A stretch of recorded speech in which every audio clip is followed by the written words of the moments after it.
I was 38 when I died, and I thought lost children stayed lost. My name is Katherine Hayes, and on September 14th, 2024, at 7:23 in the morning, my heart stopped beating for 24 minutes and 37 seconds. 24 minutes. 24 minutes is how long it takes to discover that heaven has a garden. Not just any garden, but a special garden, a sacred garden. The garden of lost children. Children who never took their first breath on earth. Children who died before their stories could begin. Children who were taken too soon. Children who were given up. Children who were forgotten. Children who the world called lost. But heaven calls them found. 24 minutes doesn't sound like much, but in those 24 minutes, Jesus took me to that garden. Let me see what happens to the children. Let me understand God's heart for them. Let me witness the truth that no child is ever truly lost. Not to Him. Not in eternity. Not in the place where every tear is wiped away and every story finds its meaning. Before we continue, close your eyes for 3 seconds and whisper the word light. If you feel something move inside, stay. The light still speaks, even about the most painful losses, even about the children who never got to grow up, even about the grief that feels like it will never end. And what He showed me that morning, what He showed me changed everything I thought about life, about death, about loss, about heaven, about my own lost child. My story with loss started when I was 23. I was young, unmarried, working my first real job out of college in Boston, a city where everyone seemed to have their lives figured out except me. I was dating someone, Jake. We'd been together for about a year. It wasn't serious. At least, I didn't think it was serious. We were young, having fun, not thinking about consequences. And then I missed my period. At first I thought, maybe stress, maybe my body being irregular, maybe anything except what it actually was. But after 2 weeks, after buying 3 different pregnancy tests, after seeing that second line appear, again and again and again, I had to face it. I was pregnant, 23 years old, unmarried, early in my career, with a boyfriend who I knew wouldn't want this, wouldn't be ready, wouldn't stay. I told him. Of course I told him. And his reaction was exactly what I'd feared. He panicked, said we were too young, said it wasn't the right time, said we had our whole lives ahead of us, said we should take care of it. That's what he called it, taking care of it, like it was a problem, an inconvenience, something to be eliminated. And I didn't know what to do. I was scared, confused, alone.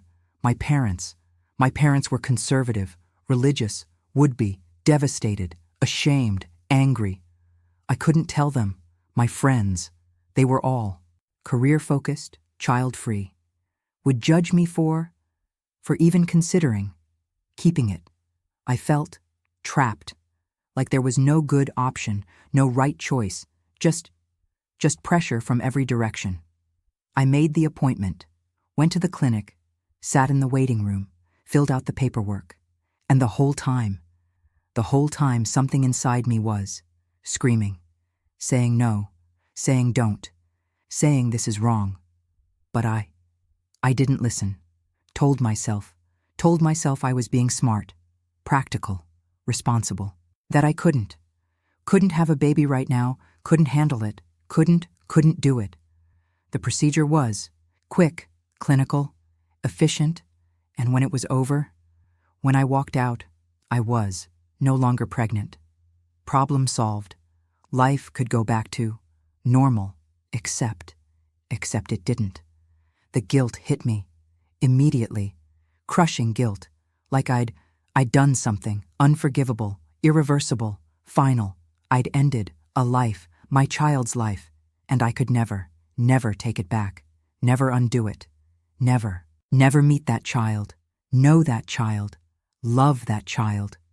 Jake left, 3 months later, said he couldn't handle the weight of what we'd done, said he saw it in my eyes, the grief, the regret, the death of something, and he couldn't live with it. So he left, and I was, alone with my guilt, my grief, my lost child. I tried to move on, tried to forget, tried to tell myself.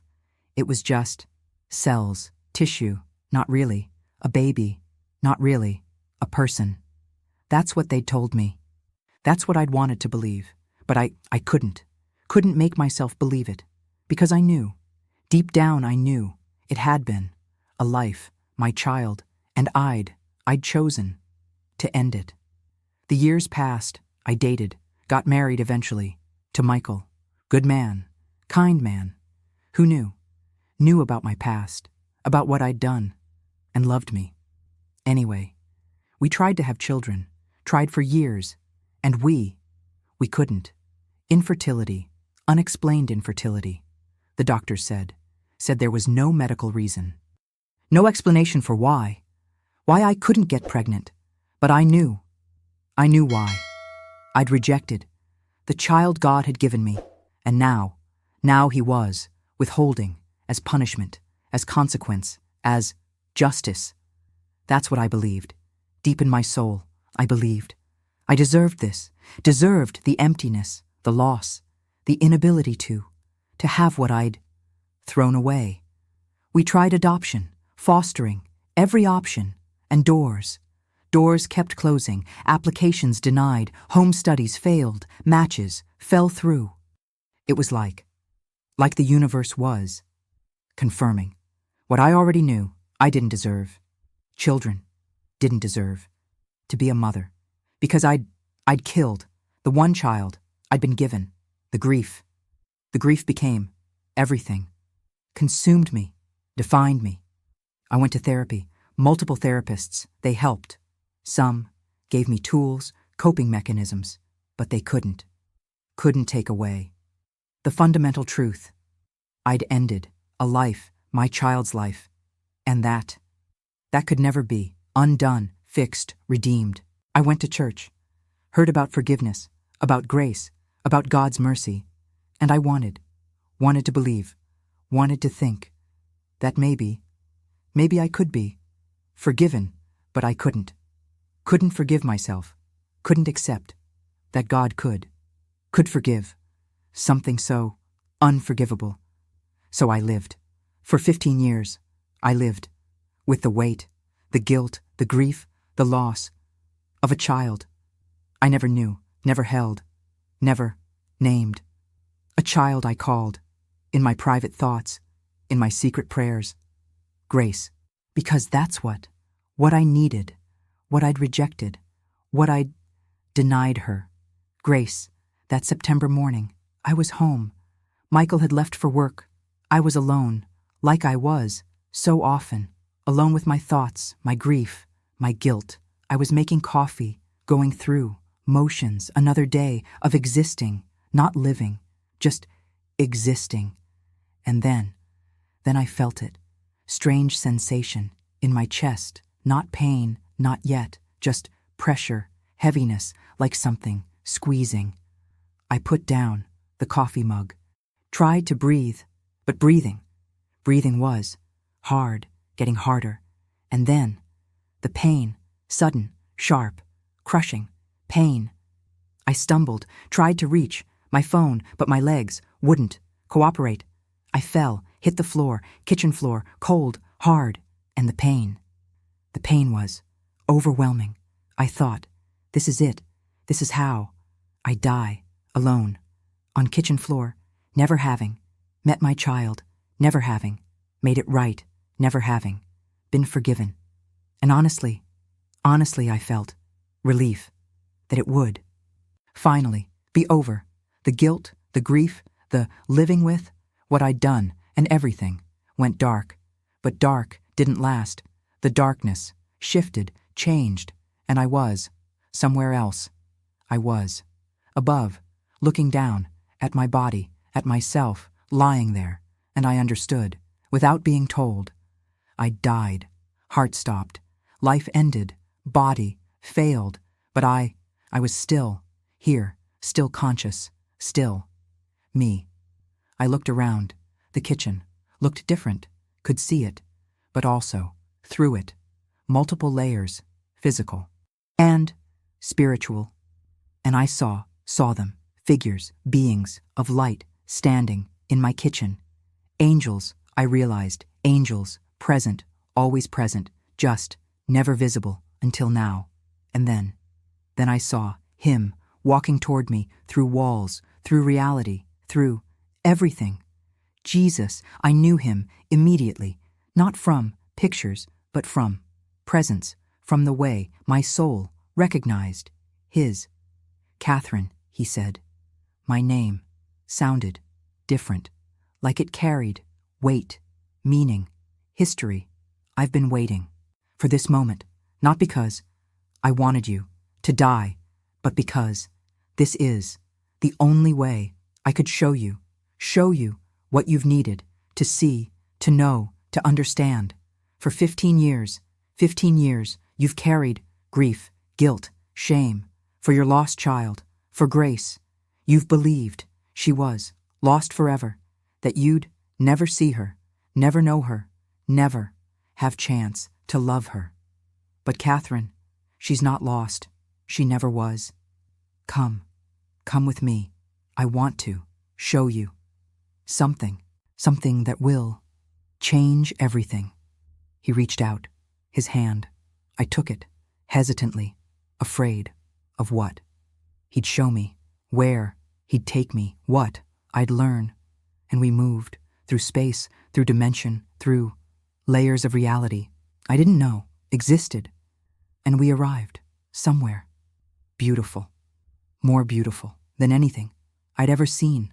A garden, vast, endless, filled with light, color, life, and children everywhere, running, playing, laughing, all different ages, infants, toddlers, young children, all radiant, joyful, alive. This, Jesus said, is the garden of lost children, every child who never lived on earth, who died before their time, who were taken, given up, lost.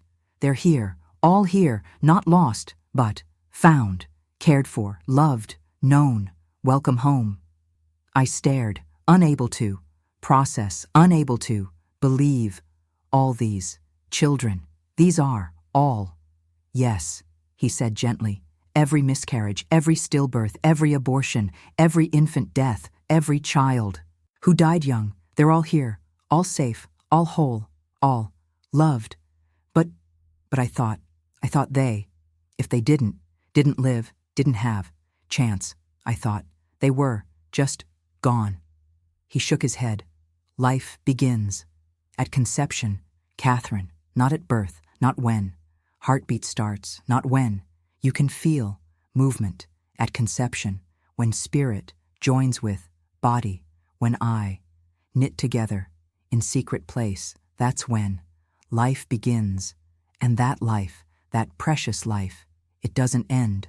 When body dies, doesn't disappear. When pregnancy ends, it continues here, in my care, in my love, in my garden. Come, let me show you. He led me deeper into garden, and as we walked, I saw different sections, different groups. First section, infants, tiny, perfect, being held by angels, beings of pure light, rocking them, singing to them, caring for them, with tenderness I'd never witnessed.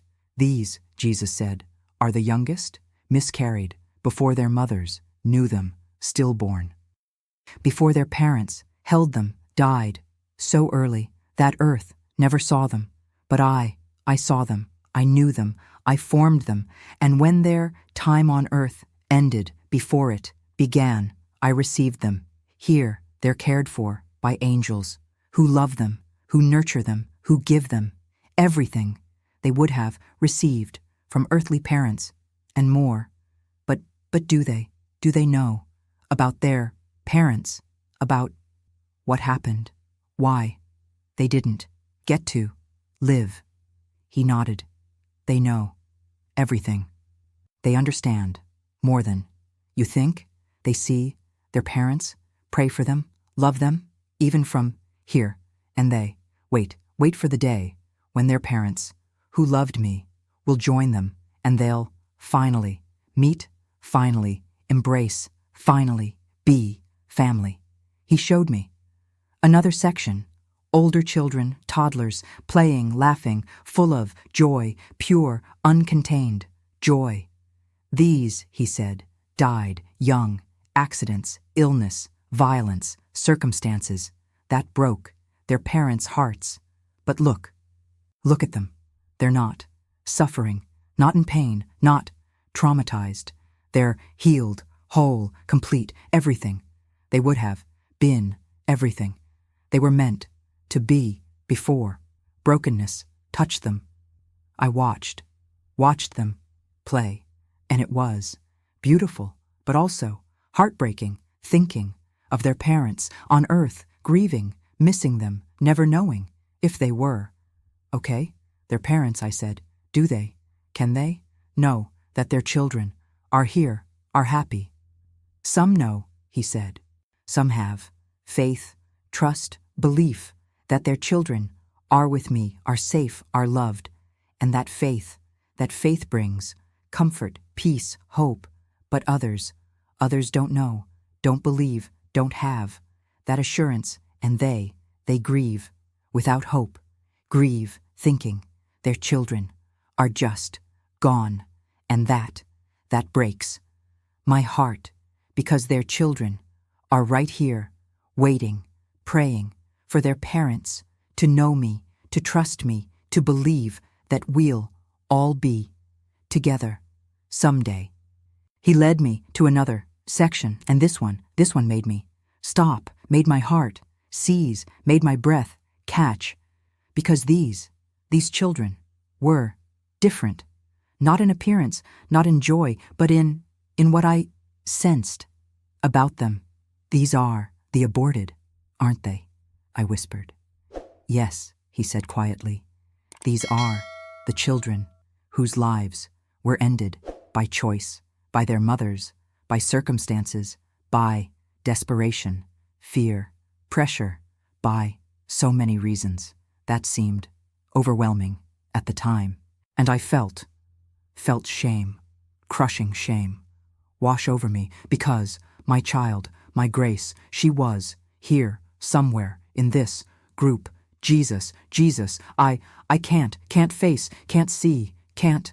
Katherine, he said, stopping me, turning me to face him. Why? Why do you think I brought you here to condemn you, to shame you, to show you what you lost, what you destroyed? No, I brought you to show you what you didn't lose, what you didn't destroy, what you can still have. He gestured to the children. Look at them. What do you see? I looked, really looked, and I saw joy, saw peace, saw love. They weren't angry, weren't resentful, weren't bitter. They were happy, actually happy. How can they? How can they be happy when their mothers chose to end their lives? Because they know, he said, they understand what their mothers were facing, the fear, the pressure, the desperation, the impossible circumstances. They don't blame, don't hate, don't condemn. They forgive, and they pray, constantly pray for their mothers, that they'll find me, find forgiveness, find peace. They want their mothers to be here someday, want to meet them, embrace them, tell them it's okay, that they're not lost, that they're here, waiting, that there's no condemnation, only love. And then I saw her, knew her, instantly knew her, even though I'd never seen her, never held her, never knew her.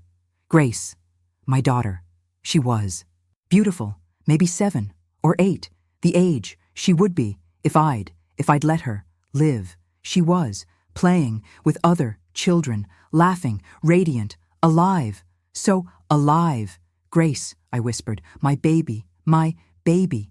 She turned, looked directly at me, And her face lit up with recognition, joy, love. "Mommy," she said, running toward me, "you came. You finally came. I've been waiting, praying, hoping that you'd see, that you'd know that I'm okay, that I'm here, that I'm not lost."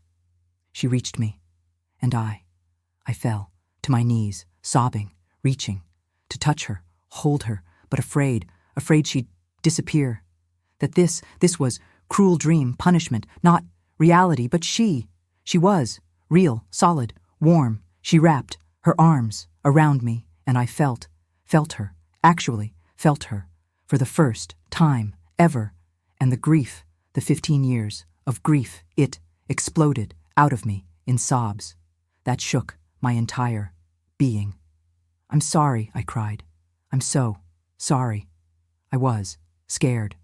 Selfish, weak, I chose wrong. I killed you, ended your life before it could begin. I'm so sorry. So sorry." She held me tighter. "Mommy," she said, her voice so gentle, so full of love. "I forgive you. I forgave you. The moment it happened, I knew you were scared, knew you didn't know what else to do. I don't blame you, don't hate you, don't. I love you. I've always loved you, and I've been waiting for this moment when you'd finally see that I'm okay, that I'm happy, that I'm with Jesus, and that someday, if you choose him, we'll be together forever." I held her for, I don't know how long. Could have been minutes, could have been hours. Time didn't seem to matter, to exist. In that place, I just held her, my daughter, the child I'd never known, and felt something I hadn't felt in 15 years. Peace, actual peace. Jesus was there, watching, waiting, and when I finally could speak, when I finally could look at him, I said, Why did you show me this? Why now?" "Because," he said, "you needed to know, needed to see that grace isn't lost, that your choice, horrible as it was, sinful as it was, it didn't destroy her, didn't end her story, didn't remove her from my care. She's here, she's loved, she's waiting, and you needed to know that there's forgiveness, even for this, even for what you think is unforgivable. But I killed her, ended her life. How can that be? Forgiven, how can you?" Jesus looked at me with such compassion, such love. "Katherine," he said, "I died for all sin, not just small sins, not just acceptable sins, all sin, murder, betrayal, adultery, theft, pride, hatred, and yes, abortion, all of it. I died to forgive all of it. There is no sin too great for my blood to cover, no choice too terrible for my grace to redeem, no person too guilty for my love to reach. You think your sin is special, is different, is beyond forgiveness, but it's not. It's covered just like all sin. If you'll receive it, if you'll accept it, if you'll forgive yourself the way I've already forgiven you, but I don't deserve. Of course not, he said. That's what grace is, receiving what you don't deserve because of what I did, not what you did. If you deserved it, it wouldn't be grace, it would be payment, earning, transaction. But grace is gift, unearned, undeserved, freely given to everyone who'll receive it, including you. Grace, my daughter, held my hand. Mommy, she said, please forgive yourself. Please accept what Jesus did. Please let go of the guilt, the shame, the self-punishment. It's not helping anyone, not me, not you. I'm okay, I'm happy, I'm loved, and I want you to be okay, to be happy, to be loved too. Will you do that. For me, I looked at her, at Jesus, at the garden full of children who should have been lost, but were found. And I chose to believe, chose to receive, chose to accept forgiveness, grace, love. Yes, I whispered. Yes, I'll try. I'll forgive myself, accept forgiveness, let go of the guilt. I'll live knowing that grace is here, is okay, is waiting for me. Jesus smiled. Then it's time for you to go back to your body, your life, your husband. You'll go back different, healed, free, carrying this truth, this testimony, this hope for other women, other mothers who've lost children, who've made choices they regret, who carry guilt they think is unforgivable. You'll tell them about this garden, about my love, about forgiveness, about their children who aren't lost but found. Will you do that? Yes, I said. Yes, I'll tell them. But Grace, will I see her again?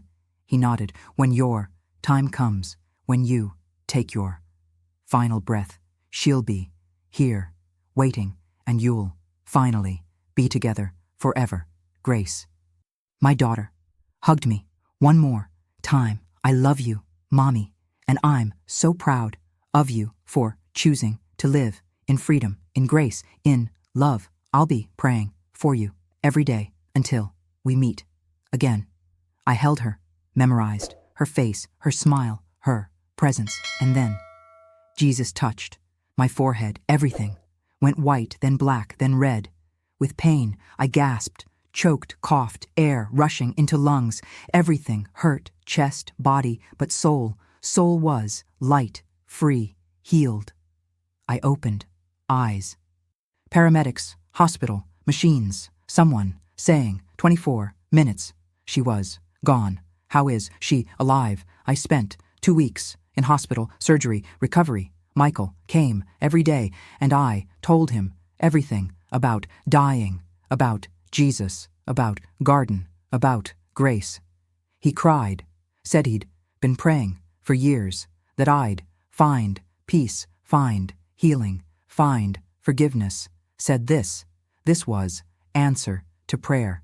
When I got home, everything different, not circumstances, but me, the guilt, the weight, the 15 years of burden. It was gone, released, healed. I started talking, sharing my story with other women who'd had abortions, who carried guilt, shame, grief. I told them about garden, about their children, about forgiveness, about Jesus, and they found hope, found healing, found freedom from guilt that had imprisoned them. Michael and I, we applied for adoption again, and this time doors opened. 6 months later, we brought home a baby girl, beautiful, perfect gift. We named her Hope because that's what she represented. Hope after loss, life after death, redemption after sin. I speak now about garden, about lost children who aren't lost, about God's heart for babies, for mothers, for families broken by loss and people. Listen, receive, heal. I'm 44 now, 6 years since dying, since seeing garden, since meeting grace, and I'm different, free, healed, living without guilt, without shame, knowing that grace is safe, is happy, is waiting, and that someday we'll be together forever. For a long moment, I stood in quiet between who I was and who I've become, between guilt and freedom, between lost and found, between death and life, and I realized something. We all have lost children in our lives, maybe our own, maybe someone we love, maybe someone we know, children who never got to live, who died too soon, who were taken, given up lost, and we think they're just gone, forever lost, but they're not. They're in garden, safe, loved, cared for by Jesus and by angels who give them everything they need. They're not suffering, not in pain, not angry. They're happy, joyful, whole, and they're waiting for the day when their loved ones will join them and they'll finally meet, finally embrace, finally be together. If this story touched you, if you've lost a child, if you've made choice you regret, if you carry guilt you think is unforgivable, I want you to do something. Write the words "grace covers all" in comments below, not as empty words, but as declaration, as acceptance, as receiving of what Jesus did, what he offers, what is available to you right now. When you write those words, you're saying, I receive forgiveness for what I've done. I accept that my child is safe with Jesus. I believe that grace covers even this, even me, even what I think is unforgivable. And when you say that, when you mean that, when you receive that, something changes. Guilt lifts, shame releases, grief transforms from hopeless to hopeful, from permanent to temporary, from the end to until we meet again. Your child is not lost, is in garden with Jesus, being loved, being cared for, being everything they were meant to be, and they're waiting for you, praying for you, hoping that you'll know them someday, that you'll choose Jesus so that you'll be together forever. Don't carry guilt anymore. Don't let shame imprison you.